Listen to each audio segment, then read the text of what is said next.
Next scene में वो चलकर जा रहे थे। मास्टर सावू मजाक करते हुए कहते हैं, मुझे लगा नहीं था तुम हमारे वॉन्डरिंग बीस्ट पवेलियन को ज्वाइन करोगे। इस पर युनसियोल कहता है, मुझे ऐसा फील हुआ कि मुझे यहीं पर आना चाहिए। तभी वाइस मास्टर दान रुकते हुए कहते हैं, हम लोग पहुंच गए।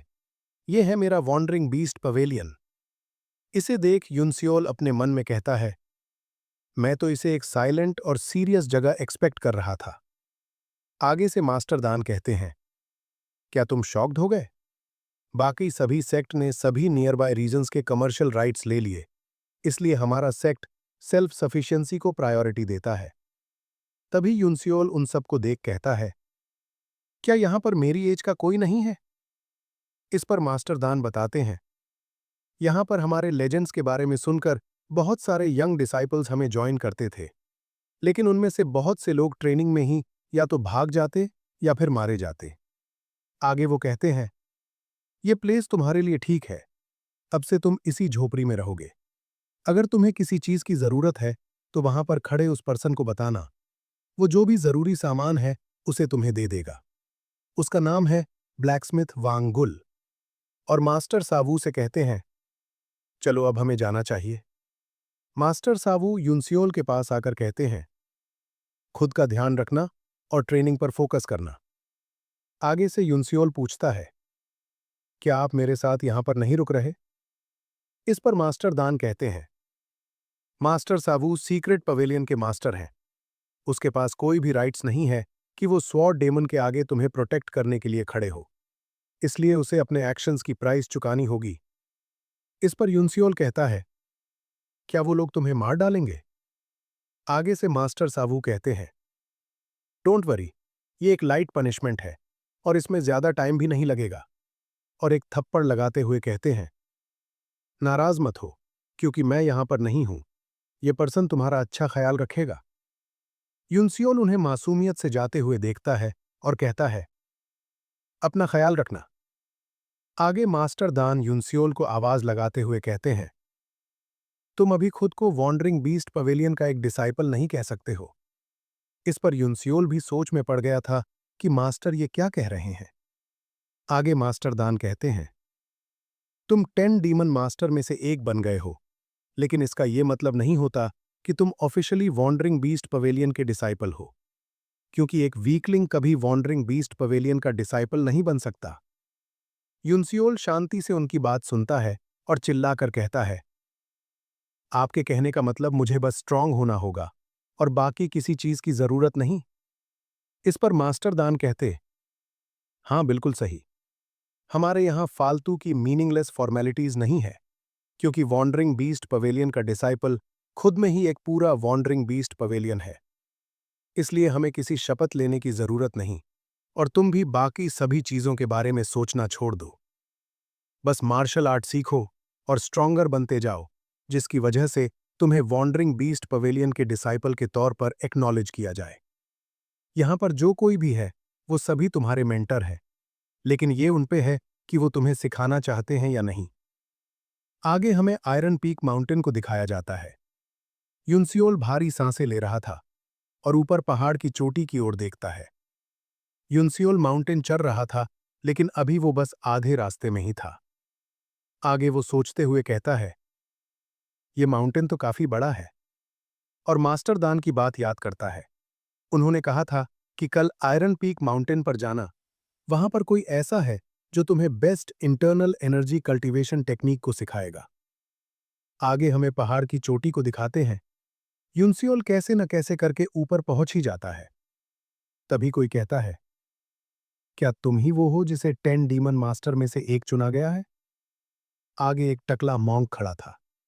युनसियोल उन्हें ग्रीट करते हुए कहता है, हाँ। आगे वो मास्टर कहते हैं, तुम यहां पर जरूर इंटरनल एनर्जी कल्टीवेशन सीखने आए हो। तुमने पहले ही एक टेक्निक सीख ली है। क्या तुम उससे सेटिस्फाइड नहीं हो? तुम्हारे बॉडी के अंदर ट्रू क्यू आई फ्लो हो रही है। इससे पता चल रहा है कि तुम यंग एज में ही काफी ज्यादा सिस्टमैटिक हो। आगे से युनसियोल बताता है, मैं बचपन से ही एक मॉर्टिशियन की लाइफ जीता आया हूं, जिसकी वजह से मैंने कभी कोई कल्टीवेशन टेक्निक सीख नहीं है। इस पर आगे से मास्टर कहते हैं, इसकी सिर्फ दो ही पॉसिबिलिटीज हो सकती हैं, या तो तुम झूठ बोल रहे हो या फिर तुमने इसे सपने में सीखा हुआ है। आगे से यूनिसियोल अपनी बात पर अड़ा कहता है, मैं झूठ नहीं बोल रहा, आप चाहो तो चेक कर लो।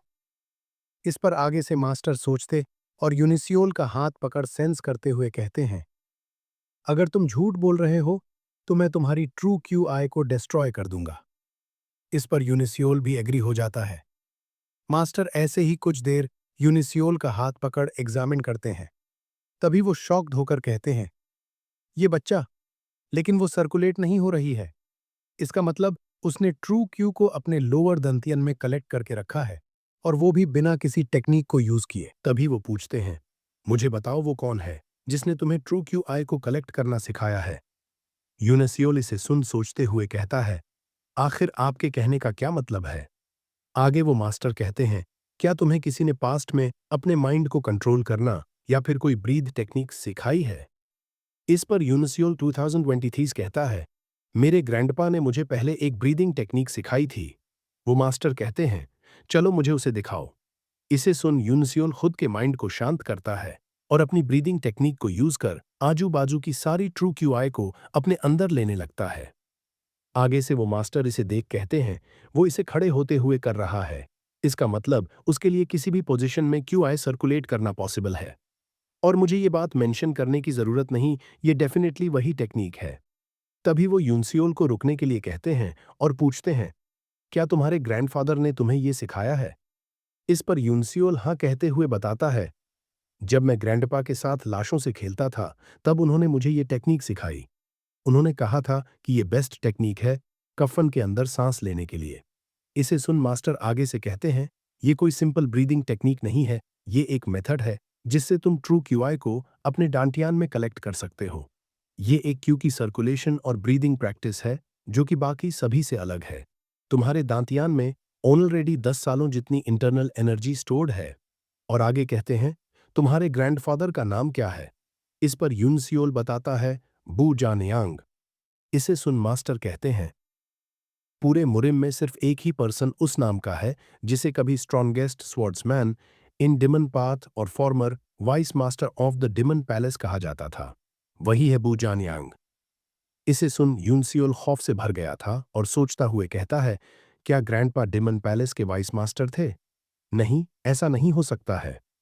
आगे वो मास्टर सोचते हुए कहते हैं, लेकिन उन्होंने तुम्हें जो ब्रीदिंग टेक्निक सिखाई है वो शाओलिन सेक्ट की है। इसे सुन यूनसियोल और ज्यादा घबराते हुए कहता है, शाओलिन सेक्ट, वो तो ऑर्थोडॉक्स सेक्ट है। तो इसका मतलब क्या ग्रैंडपा ओरिजिनली अनऑर्थोडॉक्स मुरिम से थे। अगर ये सच बाहर आ गया तो वो मुझे सिर्फ डिमन मास्टर की पोजीशन से ही नहीं हटाएंगे बल्कि कुत्ते की तरह मार डालेंगे। यूनसियोल को सोच में डूबा देख वो मास्टर कहता है, मैं तुम पे डाउट नहीं कर रहा। मुझे डिमन पैलेस के इंटेलिजेंस पर पूरा भरोसा है, उन्होंने तुम्हारा बैकग्राउंड चेक अच्छे से किया होगा। और कहते हैं, मैं तुम्हें सिखाऊंगा क्योंकि मैंने वॉन्डरिंग बीस्ट पवेलियन से प्रॉमिस किया था। मुझे फर्क नहीं पड़ता तुम ऑनऑर्थोडॉक्स या फिर अनऑर्थोडॉक्स मार्शल आर्ट सीखते हो, लेकिन अगर तुमने किसी और को ये टेक्निक सिखाने की कोशिश की या फिर तुमने अगर इस टेक्निक के सिंगल कैरेक्टर को भी एक्सपोज किया तो मैं तुम्हें और तुम्हारे साथ जितने भी लोग हैं उन्हें मार डालूंगा। इसे सुन यूनसियोल थोड़ी देर सोचता है और फिर मास्टर को ग्रीट करता है। इसे देख मास्टर कहते हैं, मेरा नाम हियोल गेउमगांग है। इस पर यूनसियोल मन में कहता है, इनका नाम थोड़ा सा अजीब है। आगे मास्टर पूछते हैं, क्या तुम्हें ऑर्थोडॉक्स और demonic internal energy cultivation techniques के बीच का डिफरेंस पता है। इस पर यूनसियोल ना कहता है। आगे मास्टर बताते हैं, ऑर्थोडॉक्स मुरिम की टेक्निक नेचुरल वे से बॉडी में इंटरनल एनर्जी बनाती है और दूसरी तरफ डिमोनिक पाथ हर एक नेसेसरी मेथड को यूज करता है जो उन्हें स्टार्टिंग से ही लार्ज अमाउंट ऑफ एनर्जी को क्रिएट में हेल्प करता है, लेकिन ये methods nature of human body के खिलाफ हैं। इसी वजह से लॉन्ग टाइम के बाद ऑनऑर्थोडॉक्स मार्शल मास्टर के पास सुपीरियर ट्रू क्यूआई और इंटरनल एनर्जी होती है। लेकिन जो टेक्निक मैं तुम्हें सिखाने वाला हूं वो डिमोनिक मार्शल आर्ट्स से बाउंड नहीं है। ये कल्टीवेशन टेक्निक सभी कल्टीवेशन टेक्निक्स में से मोस्ट एक्सीलेंट और मिरेक्युलस है। और अपनी कटी हुई उंगलियां दिखाते हुए कहते हैं, ऐसी एक्सीलेंस पावर का प्राइस भी चुकाना पड़ता है। इसे देख यूनसियोल हक्का बक्का हो गया था। आगे वो कहते हैं, इसे सीखने का प्रोसेस काफी ज्यादा पेनफुल है, जिसकी वजह से मैंने खुद की ही उंगलियां खा ली थीं। सिर्फ वही जो इस दर्द को सह पाए, वही एक परफेक्टली ट्यून बॉडी को हासिल कर पाएगा।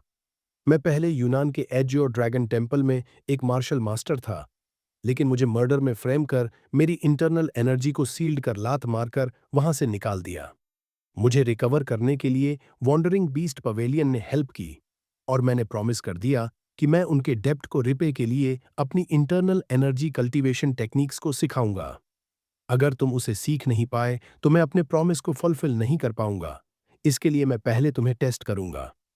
मैं अब अपनी ट्रू क्यूआई को यूज कर तुम्हारे सारे एक्यूपंक्चर पॉइंट को एक साथ पियर्स करूंगा, ताकि तुम्हारी सारी वेसल क्लीन हो पाए और तुम आसानी से टेक्निक सीख पाओ। ये कुछ ऐसा है जिसे बहुत केयर और टाइम के साथ करना होता है, लेकिन अभी मैं इसे एक साथ कर रहा हूं। इसकी वजह से ये बहुत ज्यादा पेनफुल होगा। अगर तुम इसके लिए कॉन्फिडेंट नहीं हो तो अभी गिव अप कर दो। इस पर यूनसियोल सबके लिए हाँ कहता है। इसे सुन मास्टर भी खुश हो गए थे। वो अपने दोनों हाथों को ऊपर उठाकर अपनी ट्रू क्यूआई को इकट्ठा करने लगते हैं और उसी सारी एनर्जी को एक साथ यूनसियोल पर थ्रो करते हैं, जिसकी वजह से उस जगह पर एनर्जी का बहुत बड़ा ब्लास्ट हो जाता है। हर तरफ एनर्जी बिखर गई थी। मास्टर यूनसियोल को देख मन में कहते हैं, ट्रू क्यू को यूज कर एक साथ उसके एक्यूपंक्चर पॉइंट्स को हिट करना ऐसा है जैसे ब्लेड से हड्डी पर स्क्रैच करना। चलो देखते हैं ये बच्चा कितनी देर तक इसे सह पाता है। वो एनर्जी के हिट होने के बाद भी बहुत ज्यादा काम और क्वाइट है।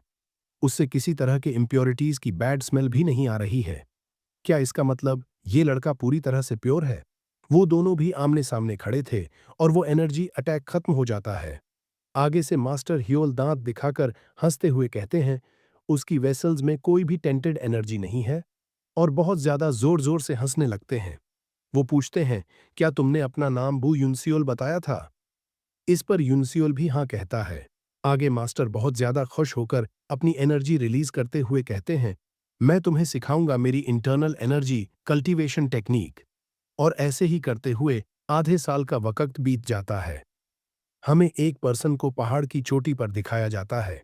तभी मास्टर ह्योल वहां पर पड़े एक पत्थर को उठाकर एक शैतानी हंसी हंसते हैं और उस पत्थर को आगे फेंक मारते हैं। वो पत्थर सीधा उसी पर्सन की तरफ ही जाकर उसे हिट होता है, जिसकी वजह से उस पत्थर के टुकड़े टुकड़े हो जाते हैं, लेकिन उसे एक खरोंच भी नहीं हुई थी। आगे मास्टर और पत्थर को उठाकर कहते हैं, तुमने डेफिनेटली इस टेक्निक को मास्टर किया है, बू यूनसियोल। और हमें हमारा एमसी यूनसियोल को दिखाया जाता है।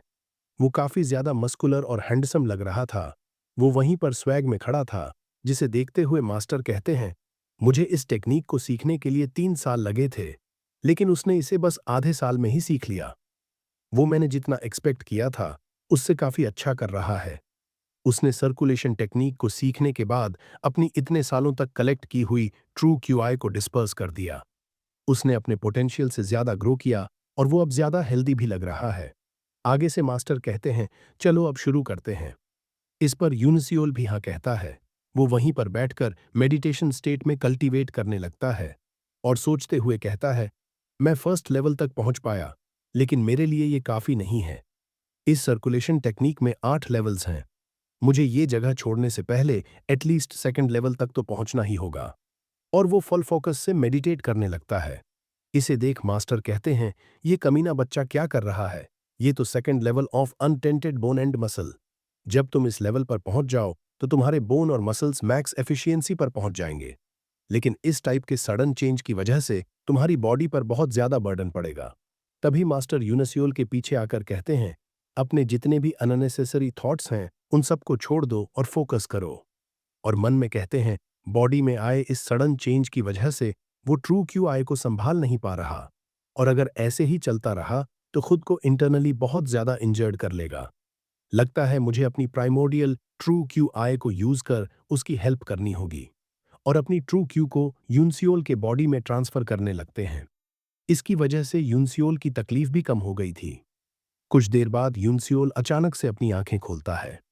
उसकी बॉडी से गोल्डन कलर की एनर्जी निकल रही थी। इसे देख यूनसियोल को सब कुछ समझ आ जाता है कि क्या हुआ, और वो चिल्लाते हुए मास्टर का नाम पुकारता है, जो कि बेहोश हालत में पीछे पड़े थे। यूनसियोल पूछता है, क्या आपने मुझे अपनी ट्रू क्यूआई दी? आखिर आपने ऐसा क्यों किया? मास्टर हियोल उसका हाथ झटकते हुए कहते हैं, मेरे बारे में परेशान मत हो। मैं अगर तुम इसे प्रॉपरली सीख नहीं पाए तो मैं वॉन्डरिंग बीस्ट पवेलियन को छोड़ नहीं पाऊंगा। इसे सुन यूनिसियोल मन में कहता है, वो भले ही ऐसा दिखा रहे हैं, लेकिन उन्हें मेरी परवाह है। और कहता है, मैं आपने मेरे लिए जो कुछ भी किया है उसे कभी नहीं भूलूंगा। इस पर मास्टर उसे रोकते हुए कहते हैं, भूल जाओ मेरी पूरी एग्जिस्टेंस को, यही अच्छा होगा। इसे सुन यूनसियोल मन में कहता है, यही सेम बात मास्टर सावू ने भी मुझसे कही थी। आखिर वो सभी मुझे ये क्यों बोल रहे हैं? आगे मास्टर कहते हैं, अगर तुम मुझे सच में रिपे करना चाहते हो तो फिर 8th level the realm of origin को रीच करो। ऐसा करके ही तुम मुझे रिपे कर पाओगे। मैं सिर्फ 5th लेवल पर ही पहुंच पाया था। इसे सुन यूनसियोल मन बनाते हुए कहता है, ठीक है मास्टर, मैं समझ गया। आगे मास्टर कहते हैं, जबकि तुम 2nd लेवल पर पहुंच गए हो, अब तुम्हें और टीचिंग की जरूरत नहीं है। अब तुम जाकर अपनी बेसिक मार्शल आर्ट ट्रेनिंग कर सकते हो। वॉन्डरिंग बीस्ट पवेलियन के वेस्टर्न क्लिफ पर जाओ और खुद को मार्शल आर्ट को ट्रेन करो। यूनसियोल उनको जाते हुए शुक्रिया कहकर खुद का ख्याल रखने को कहता है। इस पर मास्टर हियोल भी मुस्कुराते हुए वहां से चले जाते हैं। आगे हमें 3 महीने बाद एक होटल का सीन दिखाया जाता है, जहां पर कोई कह रहा था, मैंने सुना है कि फाउंडेशन ऑफ डिवाइन का आज सुबह वापस आ गया है। मुझे लगता है वो अंजुरे ड्रैगन पवेलियन को एलिमिनेट कर देंगे। इस पर आगे बैठा पर्सन कहता है, हाँ, ये बात सेंस भी बनाती है। उन्होंने हमारे डेसिपल को हार्म किया। अब फाउंडेशन डिवाइन स्क्वाड के अलावा और कौन ऐसे मिशन लेगा? इस पर वो पर्सन हंसते हुए कहता है, अब ये टाइम है विंड क्लाउड स्क्वाड के वापस आने का। हमें उसके पीछे कुछ काले कपड़े वाले लोगों को भागते हुए दिखाया जाता है। वो लोग घरों की छतों पर तेजी से भागे जा रहे थे। तभी हमें एक पर्सन को दिखाते हैं जो कि बहुत काम होकर खड़ा था। तभी उसके पीछे से कोई कहता है, तुम तो वहां पर ऐसे खड़े हो जैसे खुद की पेंटिंग बनाना चाहते हो। तुम डायरेक्टली अजूरे ड्रैगन पवेलियन क्यों नहीं गए? उसकी जगह यहां खड़े होकर सीन ड्रामेटिक कर रहे हो, बेकियॉन। और ये पर्सन था वॉन्डरिंग बीस्ट पवेलियन के विंड क्लाउड स्क्वाड का लीडर बायकियॉन। तभी वो पीछे पलट अपना मास्क हटाते हुए कहता है, वाइस मास्टर, आप यहां? आगे से वाइस मास्टर डयान कहते हैं, मैंने तुम्हें कितनी बार बोला है, जब सिर्फ हम दोनों हो तो मुझे नाम से बुलाओ। इस पर स्क्वाड लीडर चिढ़ते हुए कहता है, नॉनसेंस, पहले ही पवेलियन के रूल्स काफी ज्यादा ढीले हैं और ये बस हुआ। वैसे तुम अच्छे टाइम पर आए हो, मैं भी तुमसे मिलना चाहता था। और चिल्लाकर कहता है, मैंने सुना है कि तुमने किसी ग्रेट पोटेंशियल वाले लड़के को 10 डीमन मास्टर बनाकर लाए हो। तुम पहले इस प्लान के खिलाफ थे, तो फिर फायर रेन स्वॉर्ड सेक्ट से पंगा लेकर उसे क्यों लेकर आए? इस पर वाइस मास्टर कहते हैं, सच कहूं तो ये उसकी चॉइस थी। उसने ही फायर रेन स्वॉर्ड सेक्ट के ऑफर को रिजेक्ट किया था। इस पर स्क्वाड लीडर पूछता है, क्या उसने सच में हमें चूज किया? आगे से मास्टर दान कहते हैं, हाँ, और उसकी वजह से मुझे तकरीबन उस पागल स्वॉर्ड डीमन से फाइट ही करनी पड़ी थी। लेकिन क्या तुम इस पे प्राउड नहीं हो कि उसने हमें चूज किया? इस पर स्क्वाड लीडर सोचते हुए कहता है, इसकी वजह से फायर रेन स्वॉर्ड सेक्ट ने कोई भी डीमन मास्टर चूज नहीं किया और वो बहुत गुस्से में है। और गुस्से में फूट कर कहता है, तुम्हें अच्छे से पता है कि डीमन पैलेस हमें इसके लिए छोड़ेगी नहीं। हमें पहले भी बहुत जलील किया गया था। उसकी बात को इग्नोर कर मास्टर कहते हैं, लगता है तुम जियांगहू में बहुत टाइम से थे, इसलिए शायद भूल गए कि वॉन्डरिंग बीस्ट पवेलियन का गोल मार्शल आर्ट्स को मास्टर करना है, न कि किसी पोटेंशियल पावर के लिए झगड़ना। आगे से स्क्वाड लीडर खुद को शांत करते हुए कहता है, चलो छोड़ो, यहां पर कुछ ऐसा है जो मैं करना चाहता हूं। आखिर कहां पर है वो कमीना डीमन मास्टर? अभी के टाइम उसकी डीमन मास्टर की पोजीशन दांव पर लगी हुई है। आगे हमें एक शांत तालाब में एक पत्ते को दिखाया जाता है, जिस पर कोई पैर रखकर बहुत तेजी से भाग रहा था। वो हमारा एमसी यूनिसियोल ही था। भागते हुए वो अपने मन में सोच रहा था तभी कोई कहता है, मेरा नाम गो वोल है। कभी मुझे ग्रैंड थीफ स्विफ्ट फैंटम कहा जाता था। जो टेक्निक मैं तुम्हें सिखाने वाला हूं वो है एजिलिटी आर्ट। एक ऐसी टेक्निक जो मूवमेंट और फुटवर्क के बीच की बाउंड्री को ब्रेक कर देगी। मैं भी उसे स्विफ्ट फैंटम ही कहता हूं। जिस भी डेसिपल ने इसे सीखना चाहा, वो सभी क्रिपल्ड हो गए क्योंकि इसके रैपिड चेंजेस के साथ कीप अप नहीं कर पाए। लेकिन चलो, देखते हैं तुम क्या कर पाते हो। तभी मास्टर गोवोल शॉक्ड होते हुए आगे देख कहते हैं, तुम सिर्फ एक मंथ में ही थर्ड मास्टरी तक पहुंच गए। फाइनली यहां पर कोई ऐसा मुझे मिल गया जो मेरी मूवमेंट टेक्निक को इनहेरिट कर पाए। इसलिए मैं अब यहां से जा रहा हूं। यूनिसियोल प्रेजेंट में अपनी ट्रेनिंग करते हुए भागे जा रहा था और वाइस मास्टर और स्क्वाड लीडर एक पहाड़ी पर खड़े होकर दूर से उसे ही देख रहे थे। आगे मास्टर डयान कहते हैं, ये तो मास्टर गो वोल की स्विफ्ट फैंटम टेक्निक है। इस पर स्क्वाड लीडर कहते हैं, ये एक एजिलिटी आर्ट है जिसे इतने शॉर्ट टाइम में मास्टर नहीं किया जा सकता। इसका मतलब, क्या वो जब से यहां आया है तब से मूवमेंट टेक्निक ही सीख रहा है? आगे से मास्टर डयान कहते हैं, वो बस आधे साल पहले यहां आया है। लास्ट मंथ उसने हियोल ग्योमगांग से आयरन पीक पर कल्टीवेशन टेक्निक्स भी सीखी हैं। इसे सुन स्क्वाड लीडर पूछते हैं, क्या तुम कहना चाहते वो रूमर कि इसने बस 2 वीक में वाइल्ड बीस्ट पाथ को सीख लिया, ये सच है? इस पर मास्टर डयान भी हामी भरते हैं और कहते हैं, सावू ने अपने पास का सारा अल्टीमेट स्प्रिंग स्पिरिचुअल वाटर इसे पिला दिया।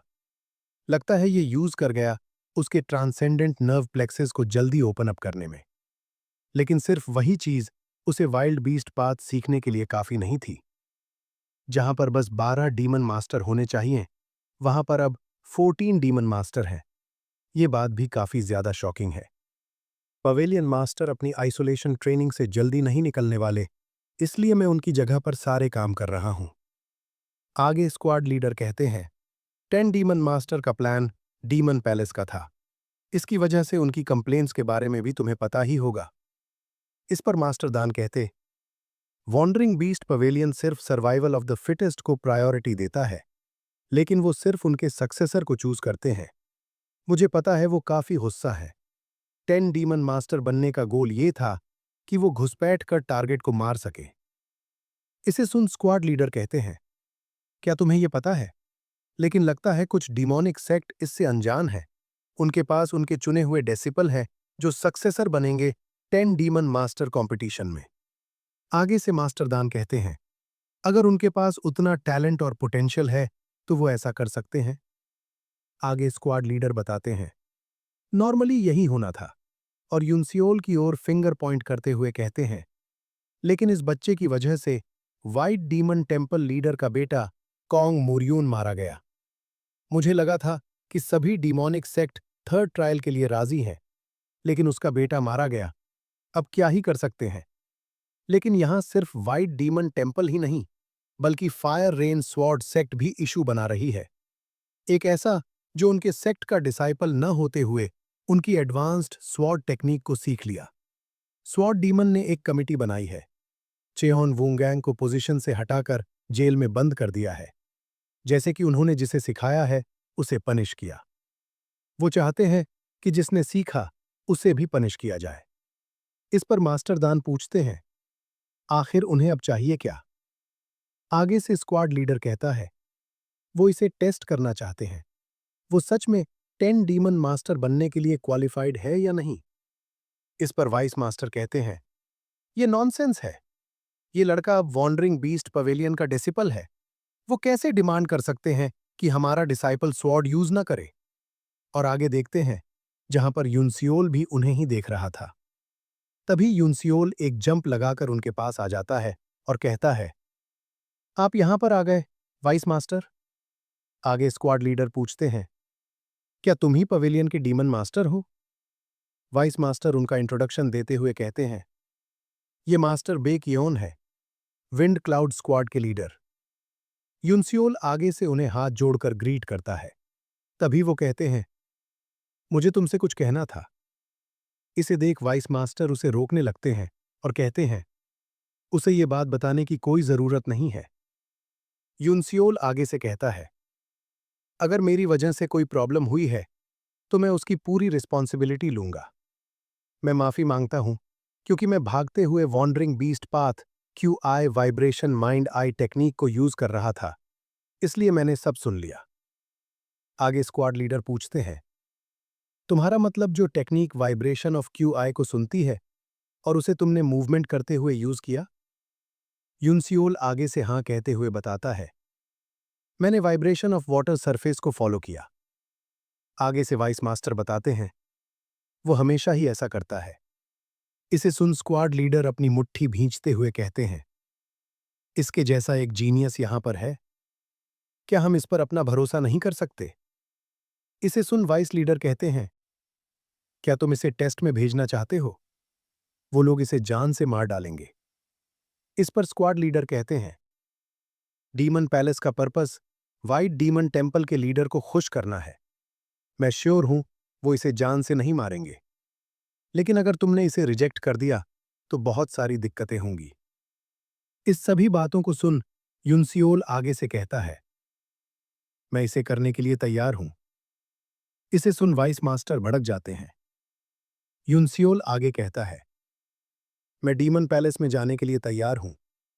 जैसे कि आपने कहा, वो सिर्फ अपनी इमेज को इंप्रूव करना चाहते हैं, इसलिए वो मेरे जैसे बच्चे को नहीं मारेंगे।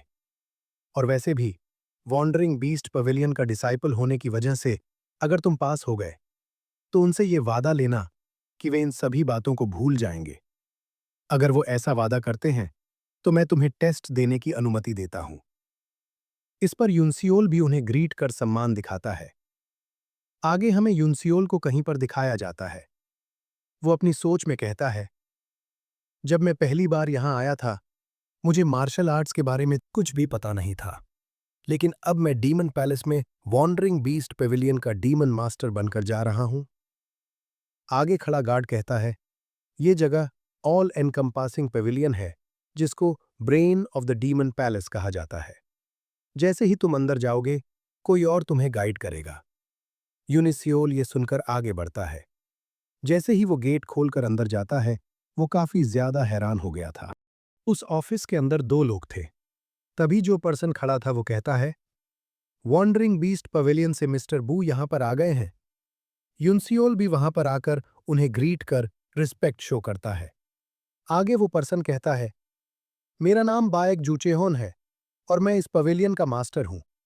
जैसा कि तुम्हें पता है क्या हुआ और उसकी वजह से डीमन पैलेस प्रॉब्लम में है, क्योंकि हम 10 डिमोनिक सेक्ट की रिक्वेस्ट को रिजेक्ट नहीं कर सकते। इस पर यूनसियोल पूछता है, क्या डीमन पैलेस और 10 डिमोनिक सेक्ट सेपरेट है? आगे से मास्टर कहते हैं, तुम्हें इस मैटर के बारे में कुछ नहीं पता। लगता है वॉन्डरिंग बीस्ट पवेलियन अभी भी इग्नोरेंट ही है। डीमन पैलेस ये एक यूनियन है डिमोनिक पाथ सेक्ट की, जिसे 10 डिमोनिक सेक्ट ने बनाया है। यूजली 10 डिमोनिक सेक्ट में से एक पर्सन डीमन पैलेस मास्टर बनता है, लेकिन फॉर्मर पैलेस मास्टर इनमें से नहीं थे।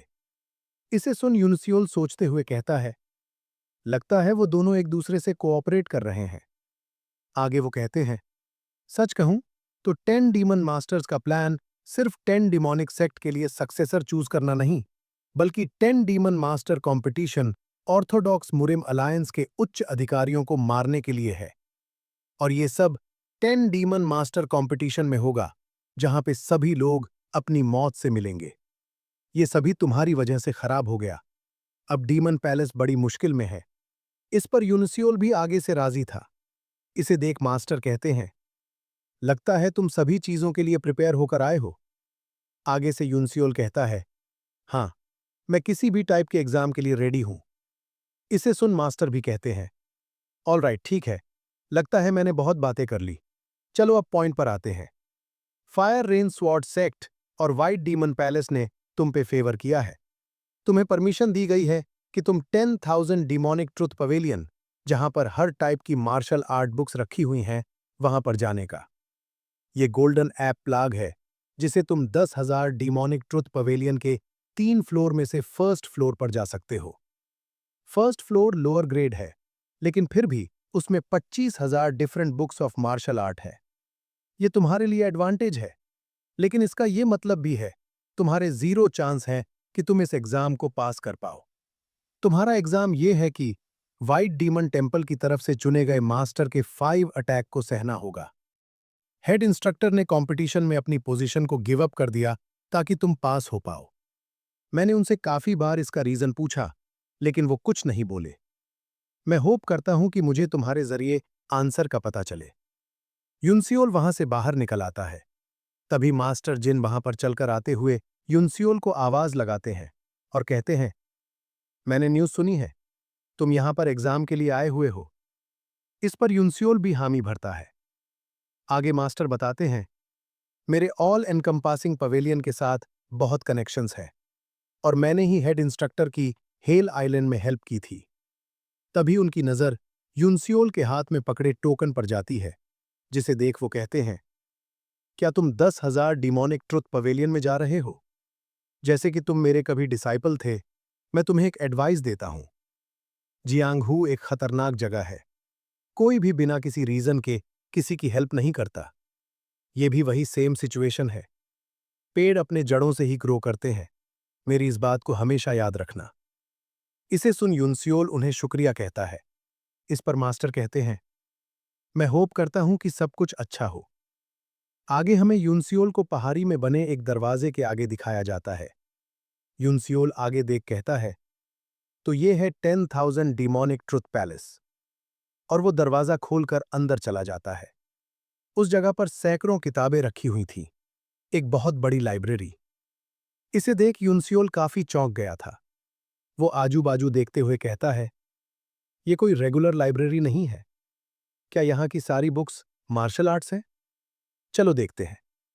युनसियोल वहां पर बुक्स देखने लगता है और बहुत सारी बुक्स को इकट्ठा कर पढ़ने के बाद कहता है, ये एक ट्रैप है। यहाँ पर बहुत सारी सीक्रेट मार्शल आर्ट्स हैं, लेकिन मैं उन्हें एक दिन में नहीं सीख सकता। ये सिर्फ मेरा टाइम वेस्ट करेगा और शायद वो लोग भी यही चाहते हैं। फायर रेन स्वॉर्ड सेक्ट और वाइट डीमन टेम्पल दोनों मिलकर मेरे कंसंट्रेशन को बर्बाद करना। और मास्टर की बात याद कर कहता है, मुझे इस डेंजर सिचुएशन में खुद के लिए अपॉर्चुनिटी क्रिएट करनी होगी। और सोचने लगता है। तभी उसकी आंखें किसी बात से चमक उठती हैं और वो गड़बड़ी में सभी बुक्स को देखने लगता है। तभी उसकी नज़र कहीं पर पड़ती है। यूनिसियोल उस बुक को निकाल लेता है। वो बुक थी वॉन्डरिंग बीस्ट रिवर्सल टेक्निक। इसे देख यूनिसियोल कहता है, फाइनली यहां पर वॉन्डरिंग बीस्ट पवेलियन के रिलेटेड कुछ तो मिला, लेकिन मुझे अभी पता नहीं आखिर ये टेक्निक कैसी है। आगे हमें टेस्ट का दिन और demon palace great training hall को दिखाया जाता है। यूनिसियोल दरवाजे से फुल स्वैग और एटीट्यूड में अंदर आता है। उसके आगे 4 लोग कुर्सी पर बैठे थे, जो उसके इस टेस्ट के जज बनेंगे। यूनिसियोल चलकर उनके सामने आ खड़ा हो जाता है और ग्रीट कर कहता है, मेरा नाम बू यूनिसियोल है और मैं वॉन्डरिंग बीस्ट पवेलियन का डिसाइपल हूं। आगे से एक एल्डर कहता है, मेरा नाम गो ग्योबोंग है और मैं यहां पर तुम्हारे टेस्ट को सुपरवाइज करूंगा। ये एल्डर थे डीमन पैलेस के फॉर्मर मार्शल मास्टर, जिसे हेवन शेकिंग ब्लड हैंड भी कहा जाता था। उनके बाजू में थे सीक्रेट शैडो यूनिट के लीडर यू उनसियोंग। व्हाइट हेयर वाले एल्डर थे प्रोफाउंड मास्टरी हॉल लीडर नेउंग गाक। और लास्ट पर्सन था साइलेंट ड्रैगन स्क्वाड लीडर गो गुनप्योंग। आगे मास्टर गो कहते हैं, ये टेस्ट व्हाइट डीमन टेम्पल के रिक्वेस्ट पर की जा रही है, ताकि तुम्हारी डीमन मास्टर के तौर पर क्वालिफिकेशन चेक की जाए। आगे वो बाजू के एल्डर से पूछते हैं, अगर ये बच्चा टेस्ट को पास कर ले, तो क्या व्हाइट डीमन पैलेस और fire rain sword sect promise करते हैं कि वो सब कुछ भूल जाएंगे? इस पर बाकी सभी एल्डर सोचने के बाद एग्री हो जाते हैं। तभी मास्टर हाथ का इशारा देते हुए कहते हैं, चलो टेस्ट को शुरू किया जाए। इसे सुनते ही साइलेंट स्क्वाड लीडर गो गुनप्योंग उठकर ट्रेनिंग ग्राउंड में आ जाते हैं। यूनिसियोल और मास्टर गो दोनों आमने सामने खड़े थे। तभी खुद को रेडी करते हुए मास्टर गो कहते हैं, अगर तुमने मेरे 5 मूव्स को ब्लॉक कर दिया, तो तुम इस टेस्ट को पास कर लोगे। वो हाथ को आगे बढ़ा अपनी टेक्निक को परफॉर्म करने लगते हैं और सोचते हुए कहते हैं, टेम्पल मास्टर ने मुझसे कहा था कि टेस्ट में बू यूनिसियोल को जान से मार डालना है, लेकिन वो अभी यंग है और मैं वॉन्डरिंग बीस्ट पवेलियन की इमेज बर्बाद नहीं करना चाहता। इसलिए मैं लास्ट 5th मूव में उसके दोनों हाथ काट डालूंगा और अपनी हाथ पर बनी पट्टियों जैसे ब्लेड से यूनिसियोल पर अटैक कर देते हैं। आगे देख यूनिसियोल कहता है, वो इस अटैक के लिए प्रिपेयर भी नहीं हुए और वो काफी ज्यादा फास्ट है, और जंप कर उनके अटैक को डॉज कर साइड हो जाते हैं। और ऐसे करते हुए उनका फर्स्ट अटैक यूनिसियोल सह लेता है। आगे मास्टर गो कहते हैं, मेरे white demon heart seizure attack को तुमने फेस किया और अपनी पट्टियों को वापस बुलाते हुए कहते हैं, तुमने यकीनन बेसिक्स को अच्छे से सीखा हुआ है और अपने नेक्स्ट मूव को यूज कर यूनिसियोल पर अटैक कर देते हैं। उनकी ब्लेड सीधा मूवमेंट करते हुए यूनिसियोल की तरफ ही आगे बढ़ रही थी। उनकी ब्लेड खुद से ही अपनी डायरेक्शन को चेंज करते हुए यूनिसियोल पर अटैक करती है, लेकिन यूनिसियोल किसी तरह उनसे बच जाता है। इसे देख मास्टर गो कहते हैं, मेरा second move, descent of the white demon spirit, तुमने इसके फेक और रियल मूव को समझ लिया, लेकिन अब तुमको बहुत ज्यादा केयरफुल रहना होगा मेरे third move, white demon chaotic shadow के लिए। उनके इशारा देते ही आसमान से बहुत सारी वेपन उभर आते हैं, जिसे देख यूनिसियोल कहता है, मैं इसे देख डिफरेंशिएट नहीं कर पा रहा, कौन सा मूव रियल है और कौन सा फेक। अगर ऐसी बात है तो मुझे अब उन सभी को डॉज करना होगा। वहां पर उन अटैक्स की वजह से एक जोरदार ब्लास्ट हो जाता है। मास्टर गो भी अपना अटैक खत्म कर आगे देखते हैं, लेकिन वो कुछ देख शॉक्ड हो गए थे। आगे यूनिसियोल इंजर्ड हालत में भी सही सलामत खड़ा था। यूनिसियोल अपने मन में कहता है, मैं मुश्किल से अपने स्विफ्ट फैंटम को यूज कर बच पाया, लेकिन क्या वो अपने अटैक से मुझे जान से मारना चाहता है? और घूर कर आगे देखने लगता है। इसे देख मास्टर गो मन में कहते हैं, मुझे लगा इस अटैक से मैं उसे काफी इंजर्ड कर दूंगा, लेकिन ऐसा ही चलता रहा तो मैं उसका हाथ नहीं काट पाऊंगा। और अपने हाथ में टेक्निक को एक्टिवेट कर आजू बाजू की सारी एनर्जी को इकट्ठा करने लगते हैं। यूनिसियोल भी आगे ही देख रहा था। तभी वो अपने fourth move, white demon heart strike को यूज कर यूनिसियोल पर अटैक कर देता है। इसे देख यूनिसियोल कहता है, मैं उसकी टेक्निक को देख नहीं पा रहा, अगर ऐसा ही चलता रहा तो मैं मारा जाऊंगा। तभी हमें लाइब्रेरी की पास्ट मेमोरी को दिखाया जाता है, जहां पर यूनिसियोल बुक पढ़ते हुए कहता है, इसमें सिर्फ वॉन्डरिंग बीस्ट पवेलियन की बुराई लिखी हुई है, लेकिन यह सिर्फ दिखावा है ताकि दूसरे सेक्ट के डिसाइपल इसे पढ़ न पाएं। इसमें आगे वॉन्डरिंग बीस्ट पाथ की वीकनेस के बारे में डिटेल्स में लिखा है। वॉन्डरिंग बीस्ट पाथ ओमनीपोटेंट है, जो सिर्फ इंस्टिंक्ट से मूव करता है, जैसे कोई बीस्ट। एक मुरिम के मार्शल मास्टर को सोचना चाहिए, सेंस करना चाहिए और इसे एम्प्लीफाइड करना चाहिए जब जरूरत हो। यूनिसियोल की आंखें चमक उठती हैं और अटैक को सेंस कर उसे आसानी से डॉज कर लेता है। इसे देख बाकी सभी मास्टर भी शॉक्ड हो गए थे। मास्टर गो भी शॉक्ड एक्सप्रेशन के साथ मन में कहते हैं, उसने मेरे वाइट डीमन हार्ट स्ट्राइक को डॉज कर लिया। यहां तक कि वाइट डीमन टेम्पल के मार्शल मास्टर को भी इसे डॉज करने में तकलीफ होती है। और काफी ज्यादा एक्साइटेड होते हुए कहते हैं, अब मुझे पता चल रहा है क्यों पैलेस मास्टर इस बच्चे को मारना चाहते थे। और अपने fifth move, white demon divine serpent को यूज कर यूनिसियोल पर अटैक कर देते हैं। यूनिसियोल इसके लिए तैयार खड़ा था। मास्टर गो का अटैक सांप के जैसे यूनिसियोल की तरफ आगे बढ़ने लगता है। तभी वो जमीन पर लग अपनी डायरेक्शन चेंज कर लेता है। इसे देख यूनिसियोल भी काफी ज्यादा शॉक्ड होते हुए कहता है, नो वे, ये वेपन हर जगह मुझे चेज कर रहा है, मैं इसे डॉज नहीं कर सकता। तभी यूनिसियोल अपनी स्वॉर्ड को चार्ज कर अपने unrivalled lightning and thunder technique को यूज कर अटैक को ब्लॉक करने लगता है, जिससे वहां पर एक बहुत बड़ा ब्लास्ट हो जाता है। यूनिसियोल और मास्टर गो का सरपेंट अटैक आपस में टकराते हैं। यूनिसियोल अपना पूरा दम लगाकर उस अटैक को रोकने की कोशिश कर रहा था, लेकिन वो अटैक काफी ज्यादा स्ट्रांग था, जिसकी वजह से वो यूनिसियोल की स्वॉर्ड को काटते हुए सीधा यूनिसियोल की छाती में जा घुसता है। यूनिसियोल इस अटैक की वजह से काफी ज्यादा इंजर्ड होकर धराम से खून खांसते हुए पीछे जा गिरता है। उसकी हालत काफी ज्यादा खराब लग रही थी, लेकिन उस हालत में भी वो अपना हाथ स्वॉर्ड की ओर बढ़ाकर अपनी टूटी हुई स्वॉर्ड लेकर खड़ा हो जाता है। उसकी आंखें लाल और ऑरा डार्क ब्लैक कलर का हो गया था, मानो जैसे उसने अपने अंदर के डीमन को जगा दिया। मास्टर गो भी इस नज़ारे को देख काफी ज्यादा हैरान थे। यूनसियोल को देख वो कहते हैं, उसकी स्वॉर्ड टूट गई और उसका हाथ भी डिस्ट्रॉय हो गया है, लेकिन उसकी फाइटिंग स्पिरिट अभी टूटी नहीं। आखिर ये लड़का है कौन? अगर मैंने इसे आज यहां पर मारा नहीं तो ये फ्यूचर में हमारे लिए एक बड़ा थ्रेट बन जाएगा। मुझे कुछ भी करके इसे मारना होगा। तभी मास्टर नेउंगाक वहां पर आकर उसका हाथ पकड़ रोकते हुए कहते हैं, ग्रैंड मास्टर गो, आपके 5 अटैक्स खत्म हो गए हैं।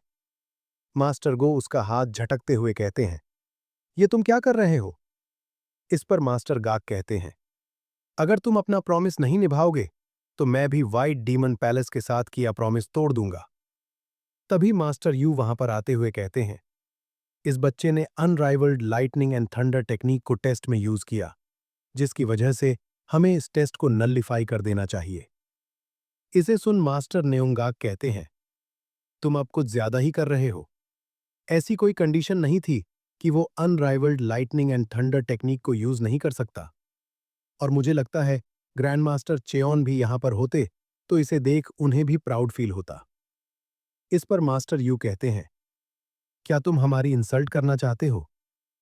आगे से मास्टर गाक कहते हैं, मास्टर गो ने व्हाइट डीमन पैलेस की पावरफुल टेक्निक को उस बच्चे के खिलाफ यूज किया, जिसे उसने ग्रैंड मास्टर की अल्टीमेट टेक्निक को यूज कर रोक दिया। इसका मतलब फायर रेन स्वॉर्ड सेक्ट की टेक्निक ने व्हाइट डीमन टेम्पल की टेक्निक को ओवर पावर्ड कर दिया। क्या ये इंसल्ट है? इसे सुन मास्टर गो और मास्टर यू भी चुप हो गए। तभी मास्टर गो कहते हैं, ये एक सीक्रेट टेस्ट था, तो इसके बारे में किसी को पता नहीं चलेगा। और वहां से मुड़कर जाने लगते हैं। आगे मास्टर गाक पूछते हैं, तो क्या प्रॉमिस को निभाया जाएगा? इस पर एल्डर मास्टर गो ग्योबोंग कहते हैं, हाँ जरूर। आज से बू युनसियोल, वॉन्डरिंग बीस्ट पवेलियन का एक डिसाइपल, उसे ऑफिशियली 10 डीमन मास्टर के तौर पर एक्नॉलेज किया जाएगा। इसे सुन मास्टर गाक स्माइल करते हैं और युनसियोल से कहते हैं, क्या तुमने वो सुना? तुमने खुद को वॉन्डरिंग बीस्ट पवेलियन के डिसाइपल के तौर पर प्रूव कर दिया। लेकिन वो कुछ देख काफी ज्यादा शॉक्ड हो जाते हैं। युनसियोल कब से उसी हालत में खड़ा था, मानो वहां पर जम गया हो। इतने खतरनाक फाइट के आफ्टर इफेक्ट्स की वजह से युनसियोल वहीं खड़े खड़े बेहोश हो गया था। इसे देख मास्टर गाक आगे बढ़ते हुए युनसियोल को गले से लगा लेते हैं। नेक्स्ट सीन में युनसियोल चौंकते हुए अपनी आंखें खोलता है। वो उसी सदमे में अपने बिस्तर पर जागता है। युनसियोल किसी आलीशान कमरे में जागता है और खुद से ही कहता है, आखिर मैं कहां पर हूं और टेस्ट का क्या हुआ? मुझे बस इतना पता है कि मैंने अटैक को रोक दिया, लेकिन उसके बाद क्या हुआ मुझे याद नहीं है। यहां तक कि मुझे ये भी पता नहीं कि मैं अभी कहां पर हूं। अगर मैं पास नहीं हुआ तो मेरे साथ क्या होगा? मुझे इतना ज्यादा सोचना नहीं चाहिए। इससे अच्छा मैं अपनी QI सर्कुलेट करना चाहिए। और एनर्जी सर्कुलेट करते हुए कहता है, मेरी बॉडी में बहुत सारी ट्रू QI फिल हो रही है। और मास्टर की बात याद कर कहता है, मेरी बॉडी में जितनी भी QI है वो पूरी ट्रू QI है। क्या उस टेस्ट की वजह से मेरे लेटेंट एक्यूपॉइंट एक्टिवेट हो गए हैं? युनसियोल मन में कहता है, ये थर्ड लेवल है रिवर्स पोलैरिटी कल्टीवेशन टेक्निक की, the reverse polarity fire light. ये एक ऐसी रेल्म है जिसमें अब फायर और कोल्ड QI अब मुझ पे कोई इफेक्ट नहीं कर पाएगी। लेकिन मुझे कुछ फील नहीं हो रहा। तभी कोई लड़की वहां पर आते हुए कहती है, क्या तुम उठ गए? इस पर युनसियोल पूछता है, मैं कहां पर हूं? कल के टेस्ट का क्या हुआ? आगे से वो लड़की कहती है, ये डीमन गैदरिंग पवेलियन है। यहाँ पे एल्डर पवेलियन मास्टर रहते हैं। इसे सुन युनसियोल काफी ज्यादा डर जाता है। वो कहता है, मुझे भले ही बाकी पता ना हो, लेकिन फिर भी एल्डर पवेलियन मास्टर के बारे में पता है। द ब्लड डीमन, 3 डीमंस और 3 वल्नरेबल्स के बीच वो सबसे टॉप पर है। आखिर मैं यहाँ पर क्या कर रहा हूँ? आगे से वो लड़की कहती है, मैं उसकी सर्वेंट जिनसियोल है। उन्होंने मुझे तुम्हें इनर हॉल में लाने के लिए बोला है। इसे सुन यूनसियोल शॉक्ड हो गया था। आगे वो लड़की कहती है, एल्डर पवेलियन मास्टर आपका वहां पर वेट कर रहे हैं।